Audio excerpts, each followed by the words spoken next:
사무엘상 29장 1절로 11절의 말씀을 가지고 막다른 길에서도 역사하시는 하나님이라는 제목으로 쉬운 한 번째 말씀을 함께 나누고자 합니다.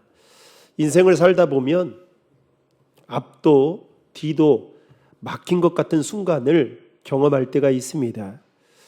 그때 그 순간을 마주하게 되면 대부분의 사람들은 어떻게 해야 할지 길이 보이지 않고 또 어느 쪽을 선택해도 문제가 생길 것 같은 그 상황에 매우 난처해하고 힘들어해 합니다.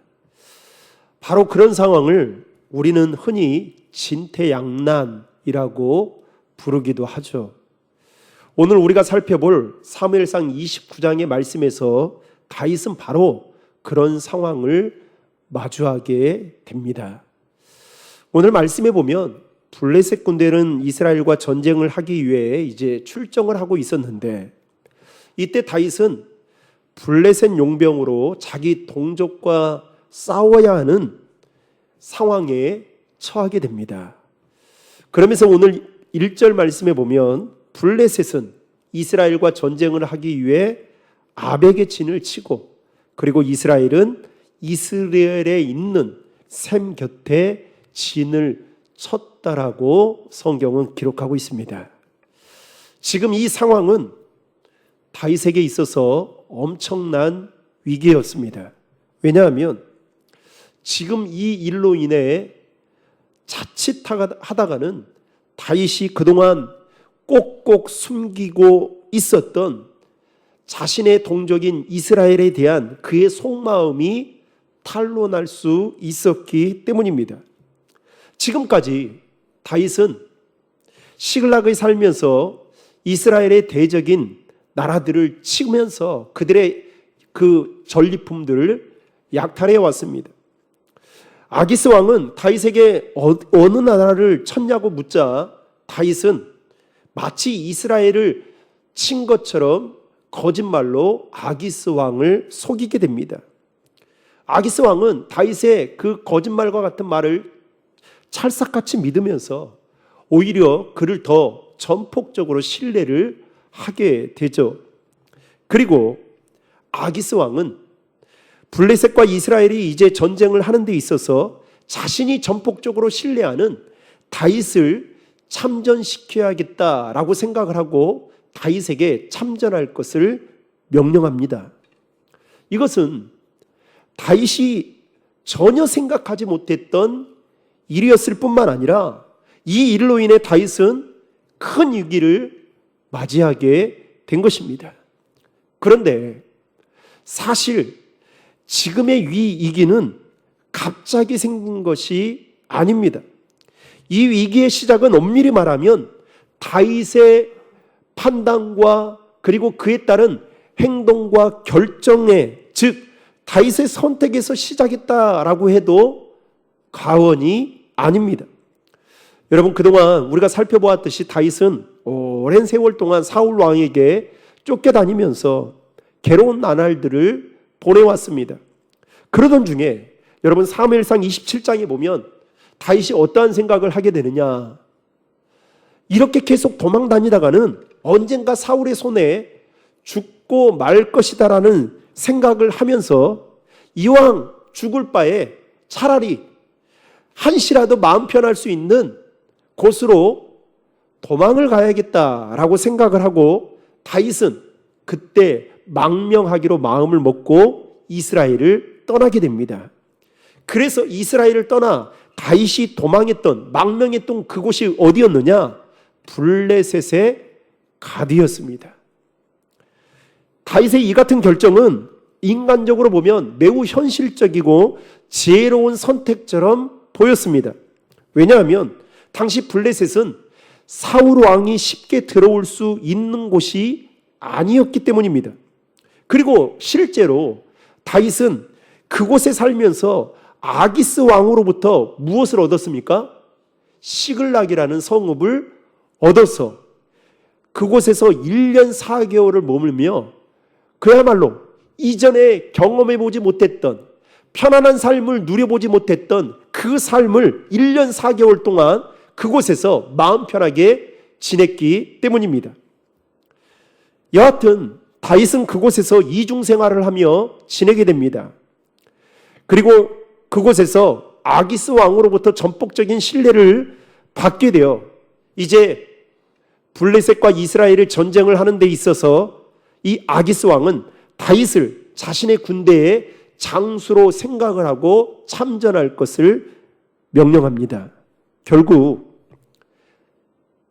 다윗은 블레셋의 군대의 편에 서서 자신의 민족인 이스라엘과 싸워야만 하는 진퇴양난에 처하게 된 것입니다. 여러분, 우리가 사무엘상 초반부에 살펴보아서 알겠지만 다윗은 사무엘 선지자로부터 기름 부음을 받아 이제 사울 왕에 이어 차기 이스라엘의 왕이 될 자였습니다. 그런데 지금 이 일로 인해 자기 백성을 죽여야 하는 막다른 길에 다윗은 내몰리게 된 것입니다.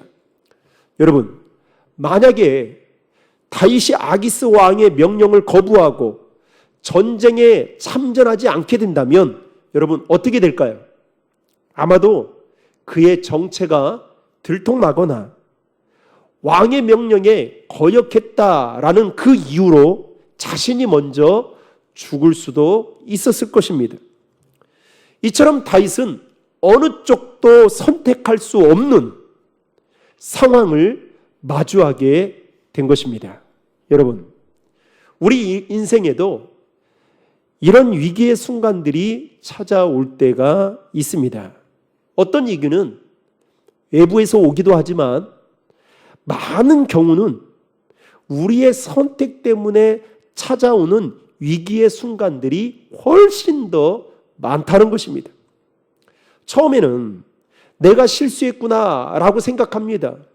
그런데 시간이 지나면 사람들은 자꾸 남 탓하기 시작합니다. 환경을 탓하고 사람을 탓하고 시대를 탓합니다. 그러다가 결국 하나님을 원망하는 단계까지 이르게 됩니다. 그러나 여러분, 이때 믿음의 사람은 여러분 어떻게 하시는지 아십니까? 자기 자신을 돌아보게 된다는 것입니다. 혹시 내가 잘못한 것은 있진 않는지, 내가 하나님을 의지하지 않고 결정한 것이 없는지, 그래서 그 결정으로 인해 지금 내 삶에 찾아오는 이 위기가 어쩌면 나의 선택에 의한 위기인지를 돌아보게 된다는 것입니다. 이게 바로 믿음의 사람들의 모습이라 말할 수 있습니다. 지금 다윗에게는 여러분 이 문제를 해결할 만한 방법이 없었습니다. 인간적으로 보면 다윗은 완전히 막다른 길에 한마디로 낭떠러지 끝자락에 서 있는 자와 같았습니다. 그런데 여러분 오늘 말씀에 보면 바로 그때 놀라운 일이 일어납니다. 이스라엘과 전쟁을 하기 위해 소집된 자들 중에 블레셋의 방백들이 갑자기 무엇을 하기 시작하느냐? 다윗이 전쟁에 참전하는 것에 대해서 적극적으로 반대하고 나서고 있습니다. 그러면서 이 블레셋 방백들이 오늘 말씀해 보면 크게 노하면서 아기스 왕에게 다음과 같은 말을 하게 됩니다. 여러분 4절의 말씀을 다 함께 읽겠습니다. 블레셋 사람의 방백들이 그에게 노한지라 블레셋 방백들이 그에게 이르되 이 사람을 돌려보내어 왕이 그에게 정하신 그 처소로 가게 하소서. 그는 우리와 함께 싸움에 내려가지 못하리니 그가 전장에서 우리의 대적이 될까 하나이다. 그가 무엇으로 그 주와 다시 화합하리이까? 이 사람들의 머리로 하지 아니하겠나이까? 아멘. 블레셋 방백들은 크게 노하며 이렇게 말한 이유는 여러분 두 가지입니다. 하나는 그들은 다윗을 믿지 못했고, 또 하나는 다윗이 전쟁에서 우리의 대적이 될까봐 두려워서 이와 같은 말을 했다는 것입니다. 여하튼 그들은 다윗의 출전을 강하게 반대하며 아기스 왕에게 다윗이 참전하지 못하게 할 것을 적극적으로 주장합니다. 게다가 여러분, 이 블레셋의 방백들은 한 가지 그들이 더 기억하고 있었던 일이 있었습니다. 그것은 바로 이스라엘 여인들이 불렀던 노래였습니다.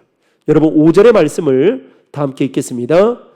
그들이 춤추며 노래하여 이르되 사울이 죽인 자는 천천히요 다윗은 만만이로다 하던 그 다윗이 아니니까 하니.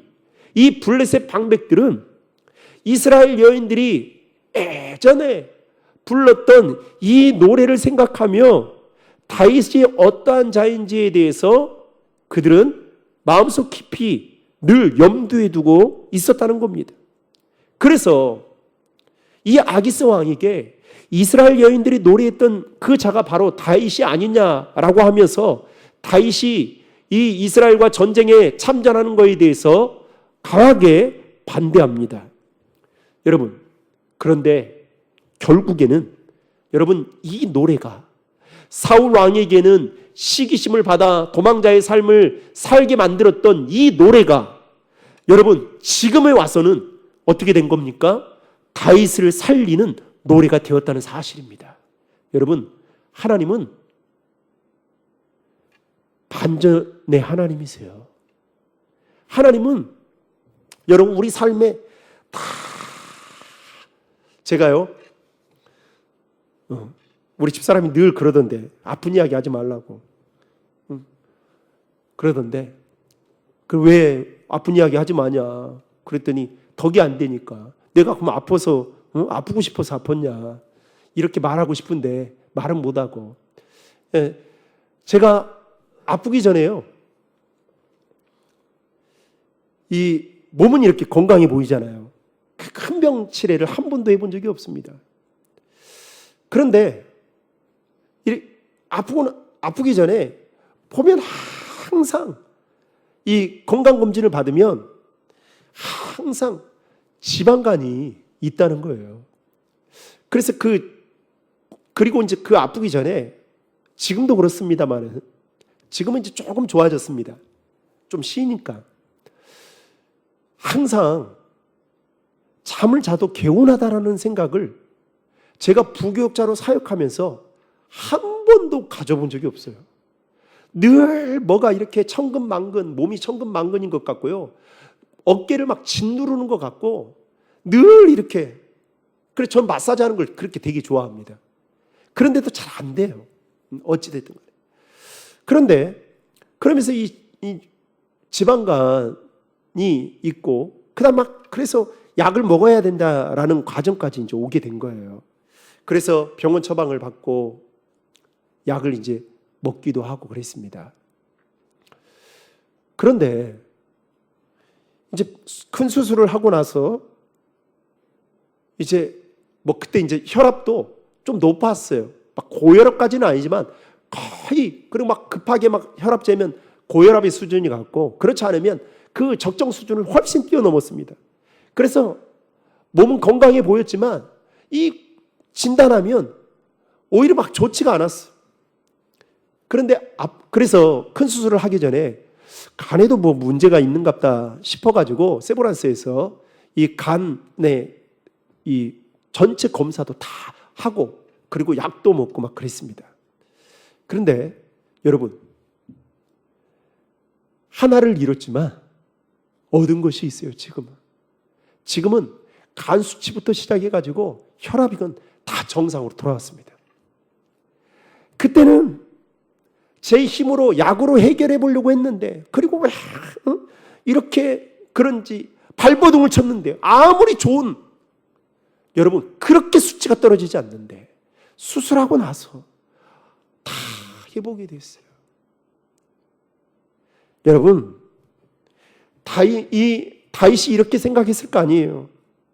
여인들 생각하면 내가 노래 부르라고 했던 것도 아니고 떠들어대라고 했던 것도 아닌데 이 여인네들이 왜 나를 높이면서 그렇게 노래를 했는지 그게 두고두고 원망했을 거단 말이에요. 아마 이 여인들이 불렀던 그 노래에 대한 트라우마가 엄청났을 겁니다. 내가 이것 때문에 지금 도망자의 15년 이상을 10년 넘게 이상을 지금 살고 있는데 이게 말이 되냐. 그런데 여러분 보십시오. 블레셋의 방백들이 이 노래를 기억하고 이 노래를 기억함으로 인해서 다윗이 전쟁에 참여하지 않게 되는, 여러분, 그 하나님의 도움의 손길에 도구가 되었다는 사실을 여러분 우리는 절대로 잊어서는 안 돼요. 그래서 여러분, 하나님은 합력하여 선을 이루시는 분이십니다. 믿으십니까? 다 나쁜 게 아니에요, 여러분. 막다른 길목에 처해 있던 다윗에게 지금 이러한 일이 일어난 것을 보면 여러분 단순히 우연하게 생긴 일처럼 보여줄 수 있겠지만 이것은 우연이 아니라 하나님의 놀라우신 섭리였던 것입니다. 특별히 오늘 본문을 보면 여러분 지금 다윗이 막다른 길에 내몰리게 될 때에 그가 했던 것은 아무것도 없습니다. 제가 사무엘상 29장을 오기 전에 10번 정도 읽었거든요. 다윗이 한 게 뭘까? 하나도 안 나와요. 제 성경만 그런지 모르겠지만 여러분 한번 나중에 가서 다윗이 무엇을 했는가 한번 보십시오. 없어요. 더욱이 다윗이 이런 위급한 상황 속에서 뭐 기도를 했다거나 아니면 위기를 해결할 만한 어떠한 계획을 세웠다, 이런 기록도 없습니다. 사실 블레셋 방백들의 입장에서 보면 여러분 다윗은 어떻게 해요? 선동몰이를 할 수 있는 나쁜 사람으로 이미지 프레임을 씌워서 얼마든지 다윗을 끌어내어서 여러분 죽일 수도 있었던 자였습니다.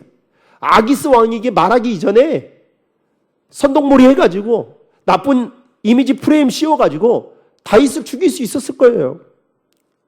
그리고 아기스 왕에게 죽여야 된다라고 다윗을 강하게 비판하면서 죽이자라고 여러분 그냥 참전하지 말라고 말하지 않고 죽이자라고 강하게 제안할 수도 있었던 자들이 블레셋의 방백들, 오늘날로 말하면 여러분 리더십에 속한 자들입니다. 왜냐하면 그들의 입장에서 보면 다윗은 위험적인 인물이고 위험 요소였기 때문입니다. 그런데 이상하게도 그들은 다윗을 죽이자라는 말을 하지 않습니다. 놀랍지 않습니까? 오늘 본문 4절 말씀에 보면 블레셋 방백들은 오히려 다윗을 돌려보내어 왕이 그에게 정하신 처소로, 시글락이라는 그 처소로 돌아가게 하라고 말을 합니다. 여러분 4절의 말씀 다시 한번 읽겠습니다. 블레셋 사람의 방백들이 그에게 노한지라 블레셋 방백들이 그에게 이르되 이 사람을 돌려보내어 왕이 그에게 정하신 그 처소로 가게 하소서. 자, 여기까지만 보겠습니다. 물론 아기스 왕이 다윗을 아끼고 있었기 때문에 블레셋 방백들이 다윗을 죽이자라고 하는 말을 하지 않았을 수도 있었을 것입니다. 하지만 여러분 영적인 관점에서 보면 이 블레셋 방백들이 다윗을 죽이자고 말하지 않고 처소로 돌려보내자라고 말한 것은 분명히 하나님의 역사인 줄로 믿으시기 바랍니다. 아니, 하나님께서 그들의 마음에 역사하신 것이죠.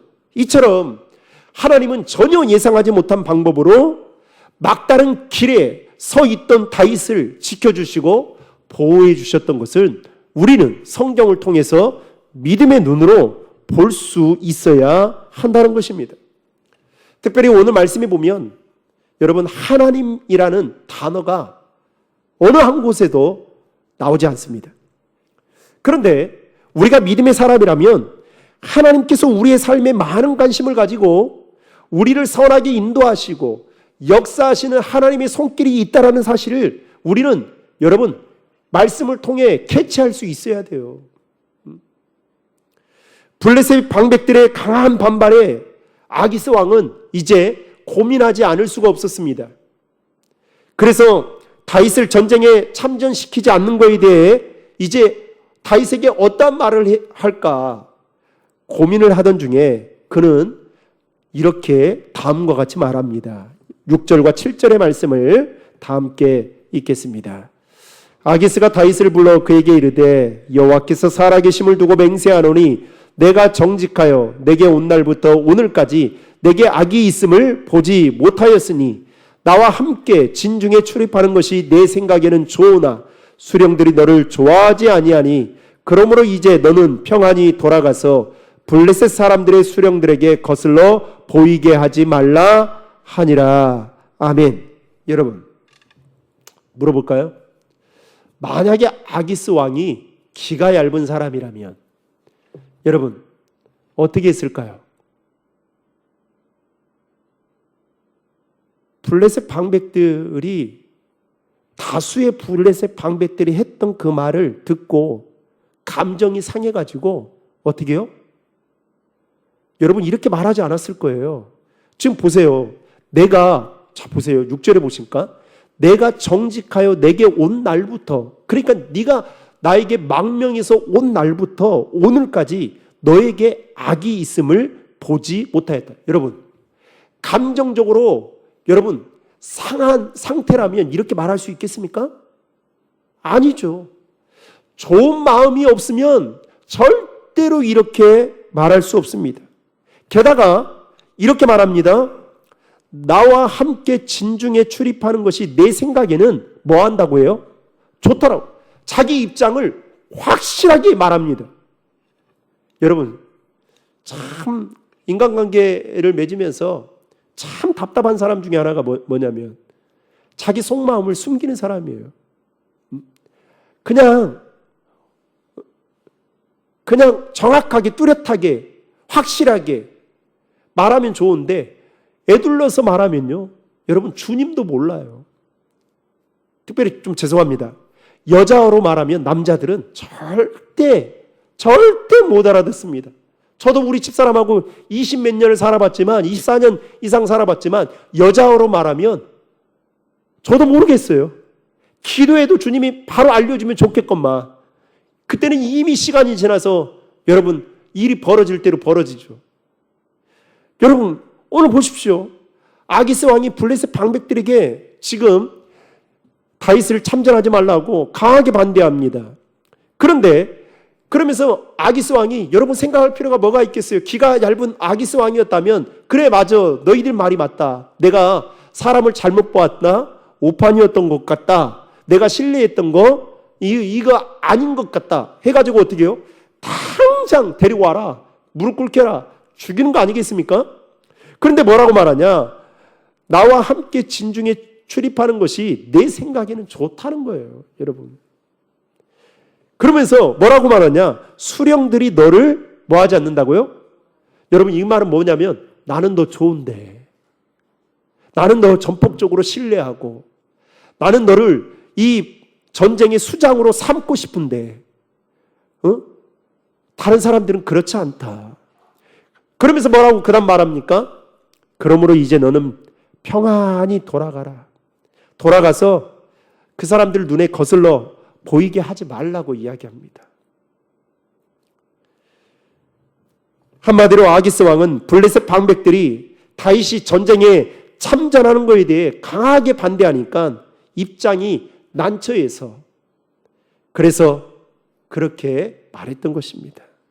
블레셋 방백들은 다윗을 위험한 인물로 보았지만 여러분 6절과 7절의 말씀을 통해서 한 가지 분명하게 알 수 있는 것은 아기스 왕은 다윗을 믿을 수 있는 존재로 신뢰할 수 있는 존재로 여전히 생각하고 있다는 것을 우리는 확인할 수가 있습니다. 물론 여러분 다윗이 거짓말로 아기스 왕을 속여서 아기스 왕이 다윗의 말에 찰싹같이 여러분 그걸 믿고 좋게 바라본 것도 있겠죠.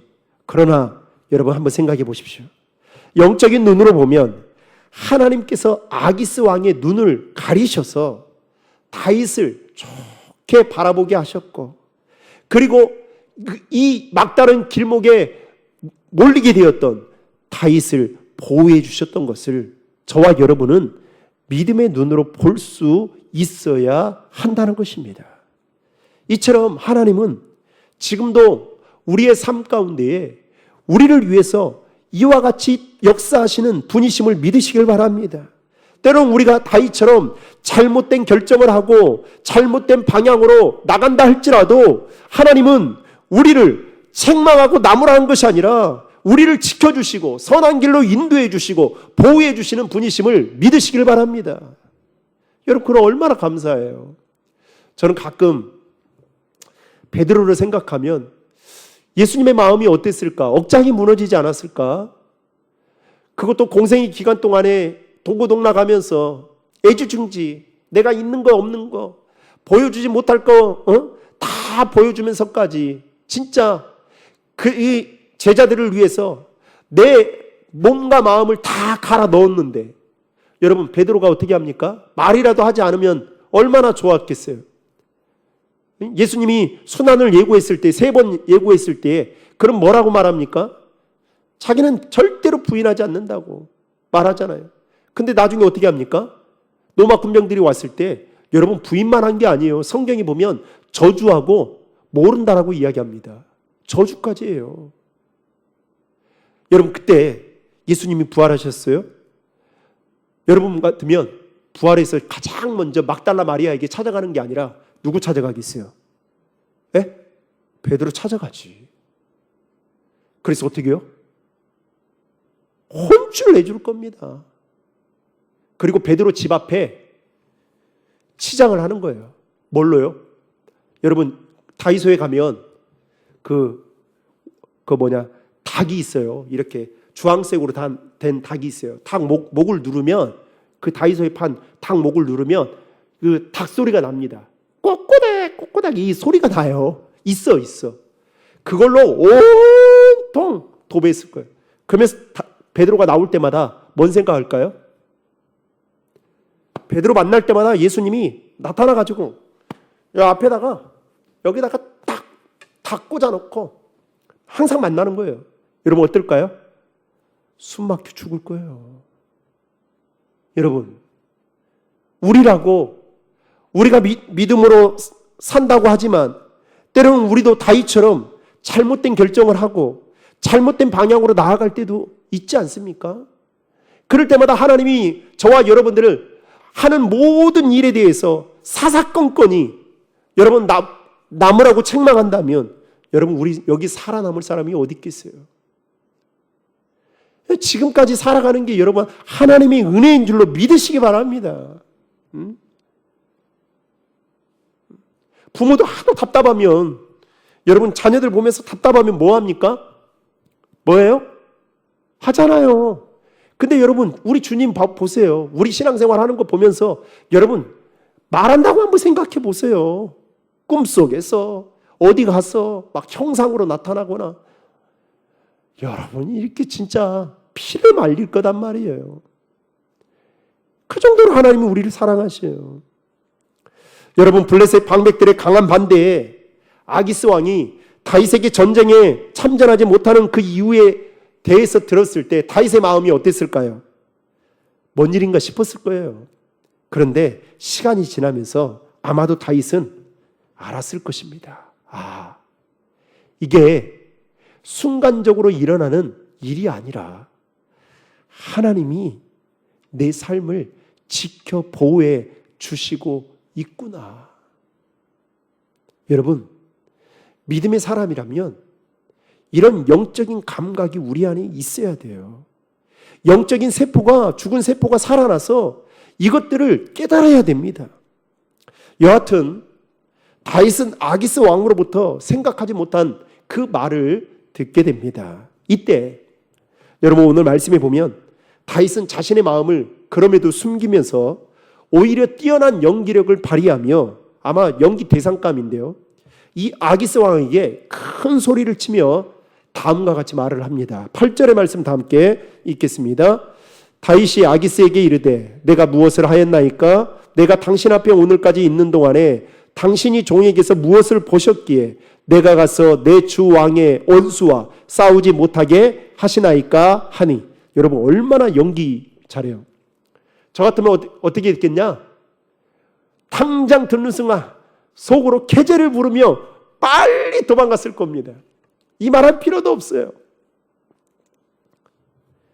다윗은 집으로 돌아가라는 이 아기스의 왕의 말을 듣고 자신의 본심을 드러내고 좋아할 수 있었겠지만 그러지 않았습니다. 왜요? 만약에 전쟁에 나가지 않는 것에 대해서 좋아하는 기색을 보이게 되면 혹여라도 아기스 왕과 블레셋 방백들로부터 더 큰 의심을 받을 수 있었기 때문입니다. 결국 다윗은 아기스 왕의 말대로 마지못해 떠나는 것처럼 그는 새벽에 일어나서 그의 부하들과 함께 떠나게 됩니다. 그러면서 오늘 사무엘상 29장의 말씀은 마무리가 되는데요. 11절의 말씀 다 함께 읽겠습니다. 이에 다윗이 자기 사람들과 더불어 아침에 일찍이 일어나서 떠나 블레셋 사람들의 땅으로 돌아가고 블레셋 사람들은 이스라엘로 올라가니라. 아멘. 지금까지 우리가 살펴봤듯이 다윗이 블레셋으로 망명하게 된 것은 자기가 알아서 내린 결정이었습니다. 다윗은 그것이 안전한 길이라고 생각하고 그런 결정을 내렸지만 결과는 자신의 동족 이스라엘과 대적하여 그들을 죽여야만 하는 일생일대의 가호를 범할 뻔하게 되었습니다. 이처럼 막다른 길에 서 있던 다윗을 하나님은 지켜주시고 인도해 주셔서 위기의 상황을 벗어나게 해주셨습니다. 겉으로 보면 우연이라고 볼 수도 있겠지만 믿음의 눈으로 보면 이것은 다윗의 삶에 하나님의 손길이 미치고 있었다라는 것을 우리는 믿음의 눈으로 바라볼 수 있어야 된다는 것입니다. 우리 인생도 마찬가지입니다. 지금까지 우리가 걸어온 그 길 가운데 많은 위기의 순간들이 있었을 것입니다. 그때는 내 힘으로 할 수 있는 일이라고는 아무것도 없어서 애달아 있었지만 그 힘든 위기의 순간들을 어떻게 견뎌왔는지 생각해 보면 여러분 하나님의 도우시는 손길이 있었기 때문임을 우리는 절대로 잊어서는 안 된다라는 것입니다. 하나님은 우리의 삶에 여러분 깊은 관심을 갖고 계십니다. 하나님은 우리의 일거수일투족을 다 지켜보고 계시는 분이십니다. 그것은 우리를 감시하기 위해서가 아니라 저와 여러분들을 바른 길로 인도하기 위해서입니다. 우리가 한 가지 꼭 기억해야 할 것은 우리도 때로는 다윗처럼 기도하지 않고 내 생각대로 결정하고 행동하게 되면 우리의 삶에 어떤 결과가 찾아오게 되는지 당장은 내가 선택했던 기도하지 않고 결정했던 그 결정들이 좋은 것처럼 보여질 수 있겠지만 결국에는 오히려 그것이 우리를 막다른 길로 내몰리게 할 수도 있다는 것을 우리는 절대로 잊어서는 안 된다는 겁니다. 그래서 여러분 우리가 어떤 일을 할 때 기도해야 돼요. 하나님께 물어야 됩니다. 하나님은 어떻게 하면 되겠습니까?